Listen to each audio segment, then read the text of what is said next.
10월 24일 월요일 새벽입니다. 모든 상황 속에서 찬양하겠습니다. 모든 상황 속에서 주를 찬양할지라. 주는 너의 큰 상급 큰 도움이시라. 주의 얼굴 구할 때 주의 영을 부으사 크신 사랑 안에서 주를 보게 하소서. 내 영혼이 확정되고 확정되어 싸우니 믿음의 눈 들어 주를 바라봅니다. 내 영혼이 확정되고 확정되어 싸우니 믿음의 눈 들어 주를 바라봅니다. 내 영혼이 확정되고 확정되어 싸우니 믿음의 눈 들어 주를 바라봅니다. 내 영혼이 확정되고 확정되어 싸우니 믿음의 눈 들어 주를 바라봅니다. 오늘 하나님께서 주시는 은혜의 말씀은 다니엘서 1장 1절부터 9절 말씀이 되겠습니다. 구약성경 다니엘서 1장 1절부터 9절까지 말씀 중에서 8절부터 봉독해 드리겠습니다. 다니엘은 뜻을 정하여 왕의 음식과 그가 마시는 포도주로 자기를 더럽히지 아니하리라 하고 자기를 더럽히지 아니하도록 환관장에게 구하니 하나님이 다니엘로 하여금 환관장에게 은혜와 공유를 얻게 하신지라. 아멘. 오늘은 은혜와 긍휼을 얻게 하신 소년, 은혜와 긍휼을 얻게 하신 소년이란 제목으로 하나님 말씀을 상고하겠습니다. 다니엘은 유대의 역사 중 가장 비극적인 때에 살았던 사람이라고 할 수가 있겠습니다. 바로 왕과 그 백성들의 죄악 때문에 하나님의 심판을 받아야 했던 때, 나라가 멸망했던 때에 살았던 사람이기 때문이죠. 다니엘은 여호야김 왕 때 바벨론의 포로로 끌려가게 됩니다. 기원전 605년에 발생한 제1차 바벨론 유수 때에 바벨론으로 끌려간 사람이죠. 그러니까 유다는 총 3차례에 걸쳐서 바벨론 유수가 일어나는데 그 첫 번째로 끌려간, 그러니까 비극의 가장 선봉에 섰던 사람이라고 할 수가 있겠습니다. 그것도 어린 소년의 때에 부모와 헤어져서 바벨론으로 포로로 끌려가게 된 것이죠. 그가 포로로 잡혀가기 전 예루살렘 성은 포위가 되었었고요. 성전 기물을 내어줌으로 전쟁에서 패하고 포로로 끌려가게 된 거예요. 1절 2절을 볼까요? 유다왕 여호야김이 다스린 지 3년이 되는 해에 바벨론 왕 느부갓네살이 예루살렘에 이르러 성을 에워쌌더니 주께서 유다왕 여호야김과 하나님의 전그릇 얼마를 그의 손에 넘기심에 그가 그것을 가지고 신할 땅 자기 신들의 신전에 가져다가 그 신들의 보물창고에 두었더라. 성전 기물, 즉 성전 그릇 얼마를 바벨론에서 가지고 갔다. 이 말은 바벨론의 신이 이스라엘 여호와의 신보다 강하다라는 것을 증명한 사건이에요. 그러니까 바벨론의 신이 이겼다. 전쟁의 승패는 결정났다. 이런 의미죠. 하나님의 도성이 사람의 도성, 그러니까 예루살렘이 바벨론에 굴복한 사건이 바로 이 바벨론 1차 유수 때 일어난 사건입니다. 다니엘은 이렇게 하나님의 이름이 전 세계 가운데 수치를 다하실 때 그때 바벨론으로 끌려가게 된 거죠. 자, 그런데 이렇게 1차 포로 때 다니엘이 끌려가게 된 것은 느부갓네살의 용이 주도한 계획 때문에 그랬어요. 3절부터 5절을 보면 왕이 환관장 아스브나스에게 말하여 이스라엘 자손 중에서 왕족과 귀족 몇 사람, 곧 흠이 없고 용모가 아름다우며 모든 지혜를 통찰하며 지식에 통달하며 학문에 익숙하여 왕궁에 설만한 소년을 데려오게 하였고 그들에게 갈대아 사람의 학문과 언어를 가르치게 하였고 또 왕이 지정하여 그들에게 왕의 음식과 그가 마시는 포도주에서 날마다 쓸 것을 주어 3년을 기르게 하였으니 그 후에 그들은 왕 앞에 서게 될 것이더라. 3절에서 5절까지 말씀을 통해 알 수 있는 것은 먼저 왕과 귀족들 중에 몇 사람이 포로로 끌려갔다라는 거예요. 자, 그런데 그 사람들은 외모도 탁월하고 학문과 지식에도 아주 탁월했던, 공부도 다 한 사람들이었다는 것을 알 수가 있어요. 비록 어리지만 아주 탁월한 천재 같은 사람들이었다는 것을 알 수가 있겠죠. 그러므로 이 사람들은 이스라엘의 미래 인재들이었던 거예요. 그들을 데려가서 교육을 시키려고 포로로 잡아갔던 것입니다.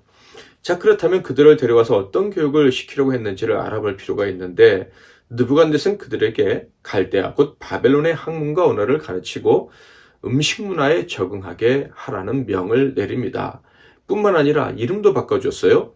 그들 가운데 다니엘과 유다 자손 곧 다니엘과 하나냐와 미사엘과 아사랴가 있었더니, 다니엘은 하나님은 나의 재판관이시다 이런 뜻이고요. 하나냐는 여호와는 자비로우셨다. 미사엘은 누가 하나님과 같은가. 아사랴는 여호와께서 도와주셨다. 그러니까 다니엘과 그 세 친구는 다 하나님과 관련된 이름을 가지고 있었어요. 그런데 그 이름을 이렇게 바꿔줬습니다. 7절 환관장이 그들의 이름을 고쳐 다니엘은 벨드사살이라 하고 하나냐는 사드락이라 하고 미사엘은 메삭이라고 하고 아사랴는 아벳느고라 하였더라. 벨드사살은 다니엘의 새 이름인데, 벨은요 마르독, 당시 바벨론의 가장 큰 신을 의미합니다. 벨드사살이라는 뜻은 벨이여 그의 아들을 보호하소서 이런 뜻이고요. 사드락은 달의 신인 야쿠라고 있는데, 아쿠라고 하는데 아쿠의 명령이라는 뜻입니다. 메삭은 아쿠와 같은 자 누구인가 라는 뜻이고요. 그리고 아벳느고, 이 말은 느고의 신하라는 뜻이에요. 느고는 느부라고 부르기도 하는데요. 벨 다음으로 서열 2위의 신입니다. 그래서 이 느부라는 이름은 왕들의 이름에도 들어가 있는데, 느부갓네살도 바로 그 바빌론의 신의 이름이 들어가 있는 이름이다라는 것을 알 수가 있죠. 다니엘과 세 친구들은 이미 학문적으로 뛰어난 인재들이었다고 그랬죠. 그러니까 사실 교육을 받지 않아도 바로 등용해도 될 사람들이었는데 재교육을 시키라 한 거예요. 이는 바빌론의 신의 이름으로 이름이 포함된 것으로 그들의 이름을 바꿔준 것과, 그리고 그들이 배울 학문은 사실 점성술과 같은 것들이었는데요. 그리고 식습관을 바벨론식으로 바꾸라 하는 것을 통해서 이 교육의 목표를 분명히 알 수가 있는데, 바로 유다의 최고 인재들을 바벨론의 인재로 바꾸기 위함인 거예요. 유다의 신 여호와와 관계를 완전히 끊어버리고 바벨론의 신과 관계를 맺고 바벨론의 문화에 익숙해서 바벨론의 인재가 되도록 하기 위함입니다. 이를 통해서 이스라엘의 인재들이 있으면 다시 일어날 수가 있겠죠. 그러니까 이 최고 인재들을 자기 나라의 인재로 등용함으로 말미암아 이스라엘이 다시 일어나는 것을 예방하고, 또 그 인재들을 자기 나라를 부강시키는 데 쓰기 위해서 여러 가지 이유로 느부갓네살이 이런 일을 했다는 것을 알 수가 있어요. 자, 그렇다면 다니엘과 그 친구들이 살 길은 무엇입니까? 세상 나라에서 정말 멋지게 살 길이 열리게 된 건데, 어떻게 하면 되죠? 바벨론화 되면 되는 거예요. 바벨론이 원하는 그 인재가 되면 되는 것입니다. 그러면 떵떵거리며 살아갈 수가 있는 것이죠. 그런데 이 기회는 영적으로 보면 아주 무서운 시험이었습니다. 유다가 망한 이유가 무엇입니까? 바로 세상 나라를 더 사랑하고 세상 나라를 의지하고 세상 나라의 법대로 살고 싶어 했기 때문입니다. 심지어 세상 나라의 도움을 구해서 그곳에서 그들과 함께 그들의 영향을 받으며 살고 싶어 했기 때문입니다.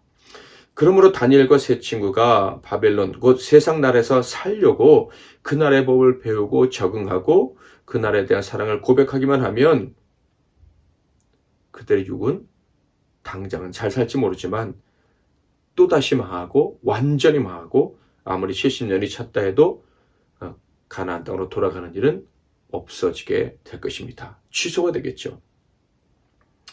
그렇다고 나는 하나님의 백성이므로 절대 세상 문화에 물들 수 없고 하나님의 법대로 살아야 되겠습니다 라고 한다면 어떻게 될까요? 기회는 사라지게 되고 무서운 재앙이 그들을 덮치게 되겠죠. 그런데 바로 이때 다니엘은 아주 놀라운 결단을 하게 됩니다. 8절. 다니엘은 뜻을 정하여 왕의 음식과 그가 마시는 포도주로 자기를 더럽히지 아니하리라 하고 자기를 더럽히지 아니하도록 환관장에게 구하니. 다니엘이 뜻을 정했다고 합니다. 그가 정한 것이 뭐라고요? 왕의 음식과 포도주로 자신을 더럽히지 않겠다라는 뜻이었습니다. 왕의 음식 중에 육류는 아마도 우상에게 바쳐진 다음에 나온 음식일 거예요. 포도주는 확실하진 않지만 분명히 유대인으로서 마셔서는 안 되는 이유가 있었을 것으로 여겨집니다. 자, 그런데 어떤 이유로 정한 뜻이든지 간에 그것은 하나님 뜻대로 살겠다고 한 것이에요. 하나님께 순종하면서 하나님의 백성으로서 살겠다고 한 거예요. 즉 세상의 백성, 세상에 순종하는 자가 되는 그런 영적 타락을 하지 않겠다. 이런 결정을 한 거예요. 그리고 환관장에게 말한 것입니다. 나는 더럽혀지는 그런 사람이 되지 않겠다. 그렇다면 왕이 주는 것이 더러운 것이냐? 바벨론의 법이 더러운 것이냐? 이런 반문을 들을 수가 있는 거예요. 그러니까 그의 결심은 아주 그의 미래와 생명을 위태롭게 하는 결심이었다라는 것을 알 수가 있어요.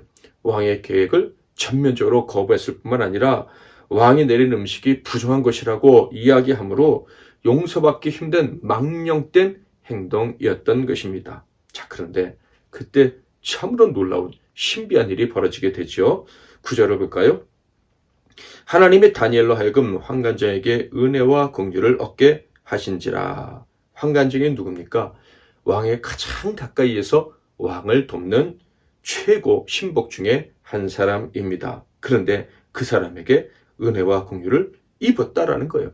왕의 음식으로 나를 더럽히지 않겠다는 이런 망령된 말을 했는데 그 환관장은요, 왕의 가장 큰 최측근인 사람이 오히려 이 소년들을 불쌍히 여겼고 그리고 은혜를 베풀어 주기를 원했다 하는 것입니다. 소년들의 행위를 반영이나 무엄한 행동으로 보지 않고 애처롭게 보았다. 불쌍히 여겼다라는 거예요. 어떻게 이런 일이 있을 수 있을까? 어떻게 환관장이 이런 마음을 가질 수 있을까? 그것은 바로 하나님 때문이었습니다. 하나님께서 그 환관장에게 이런 결심을 하고 결연한 모습으로 죽기를 각오하고 나오는 이 모습을 보면서 불쌍히 여기고 잘해주고 싶은 마음을 갖게 하셨다라는 거예요. 그러니까 이 다니엘이 이런 말을 할 때 요것 봐라 한 게 아니라 야, 어떻게 이렇게 심지가 굳은 소년들이 있을까 하면서 오히려 경외심을 느끼지 않았나 이런 생각이 듭니다. 한 어린 소년의 삶에 이런 역사가 일어났다는 것은 참으로 놀라운 일이에요. 자기 나라는 세상을 의지하느라고 망했습니다. 그런데 이 작은 소년은요, 목숨을 걸고 하나님 편에 서겠다고 한 거예요. 세상 나라에 절대 굴복하지 않겠다라고 선언을 한 것입니다. 하나님의 도성이 인간의 도성에 의해 망해서 인간의 도성으로 끌려왔지만 하나님의 백성, 하나님의 도성의 시민으로 살겠다고 선언을 한 거예요. 단 하루를 살더라도 왕의 산의 진미를 먹지 못하더라도 오직 하나님의 도성으로 살겠다는 굳은 결심을 했다는 것, 이것은 참으로 놀라운 일이 아닐 수가 없어요. 그런데 이 소년이 결정한 결정보다 더 놀라운 일이 일어났죠. 바로 세상의 최고 권력자의 가장 가까이 있는 사람이 그에게, 그 결정을 한 소년에게 은혜와 긍휼을 베풀었다 하는 거예요. 그러니까 인간 도성에서 살아가는 사람이, 인간 도성이 최고라고 여기며 살아가는 사람이 하나님의 도성의 시민을 보호하겠다고 나서는 역사가 일어났다라는 것이죠. 사랑하는 성도 여러분, 우리는 하나님 나라, 곧 하나님의 도성의 시민입니다. 거룩한 성 새 예루살렘, 장차올 하나님 나라의 백성이고 그 성의 시민입니다. 그러나 우리는 우리의 죄악 때문에 여전히 인간 도성에서 살아가고 있어요. 인간 도성에 많은 영향을 받는데 때로는 이 도성으로부터 협박과 회유, 박해, 위협도 받습니다. 그러나 저와 여러분은 이미 결정했습니다. 이 땅에 이 인간 도성에 살고 있지만 우리에게 가장 중요한 법은 하나님의 말씀이다. 이 생명의 말씀에 따라 살겠다고 우리는 결정했습니다. 하나님이 주시는 영의 양식만을 먹고 살겠다고 결정을 했어요. 세상이 주는 생명 거절하고 세상 의지하는 거짓 생명의 길을 거부하고 혹시 그것 때문에 박해를 받고 죽더라도 절대 세상이 주는 것을 의지하지 않고 살겠다고 결정을 했습니다. 만약 결단한 것이 분명하다면 세상에 때로는 박해를 받을 수 있지만 우리는 하나님의 도우심을 받고 살게 될 것입니다. 뿐만 아니라 우리가 그렇게 분명히 결단하고 살아가면 오늘 말씀처럼 대적인 줄 알았던 세상이 오히려 우리에게 은혜와 긍휼을 베푸는 기적을 체험할 수도 있는 거예요. 그러므로 하나님의 도성 시민이라는 것을 절대 포기하지 않는 사람은 이 사람의 도성에서 두려움을 겪을 수도 있지만 하나님이 책임져 주심으로 결국 그 어떤 두려움도 이겨낼 수가 있는 것입니다. 조금도 두려워할 필요가 없다는 것을 점점 더 깨닫게 되는 그런 인생길을 걸어갈 수가 있다라는 거예요. 오늘 말씀을 통해서 우리는 다시 한번 우리가 어떤 뜻을 정하고 살아가는지를 생각하는 시간이 되기를 원합니다. 유다는 세상을 의지하겠다는 그 생각을 가짐으로 망했지만은 그러나 그 나라에서 가장 힘없는 소년이었던 이 다니엘은 하나님의 나라의 법에 따라서 살겠노라고 세상 의지하지 않겠노라고 결정함으로 가장 강한 나라의 권력자로부터 보호와 사랑을 받게 됩니다. 우리 역시도 하나님 앞에서 뜬을 정함으로 말미암아 세상이 어찌할 수 없는 사람이라는 것을 증명하며 살아갈 수 있기를 바랍니다. 오늘 그리고 내일 영원토록 그렇게 사는 우리 MBC 나눔교회 성도들이 다 되시기를 주님의 이름으로 축복합니다. 기도하겠습니다. 말씀 붙잡고 기도하시고 승리하시는 하루 되시기를 바랍니다.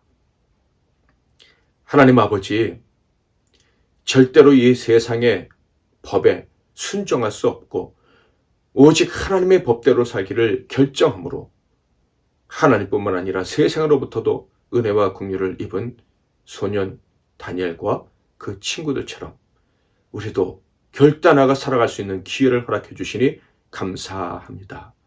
어쩌면 오늘 하루에도 우리를 공격하며 세상의 법에 따르라고 미혹하는 자들이 우리를 공격할 수 있겠지만은 오늘 하루 사는 날 동안 그리고 앞으로 영원토록 우리가 뜻을 정했다는 것을 분명히 하고 하나님의 뜻대로 살아감으로 세상이 어찌할 수 없고 오히려 세상이 원수가 우리에게 긍휼과 은혜를 베풀므로 세상은 이해할 수 없는 승리의 길을 걸어가는 우리 모두가 되게 하옵소서. 예수 그리스도의 이름으로 기도하옵나이다. 아멘.